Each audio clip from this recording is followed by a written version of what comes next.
పడుతోంది. రావణాసురుడు కొన్ని బాణాల్ని రామచంద్రమూర్తి యొక్క రథం మీద ఉన్నటువంటి ధ్వజం మీదకి ప్రయోగించాడు. కానీ అది ఇంద్రుడి యొక్క రథం, అది ఒక దివ్యమైన శిఖరానికి కట్టబడి ఉంది ఆ ధ్వజం. ఆ శిఖరము యొక్క శక్తి చేత ఆ వేసినటువంటి బాణములు నిర్వీర్యములైపోయాయి. రామచంద్రమూర్తి చూసి ఆగ్రహం వచ్చి ఆయన తిరిగి బాణప్రయోగం చేశారు.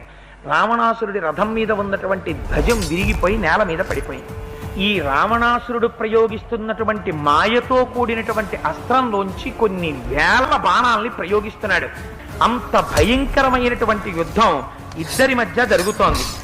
రామచంద్రమూర్తి విషం కలిగినటువంటి కోరలతో ఉన్న సర్పం ఎలా ఉంటుందో అంత తీవ్రమైనటువంటి బాణాన్ని తీసి వింటినారికి సంధించి రావణాసురుడి యొక్క కంఠానికి గురి చూసి విడిచిపెట్టారు. బాణం తగలగానే ఒక శిరస్సు తెగిపోయి భూమి మీద పడిపోయింది. పడిపోగానే అది మళ్ళీ వెంటనే కొత్త శిరస్సు కట్టాక్కడ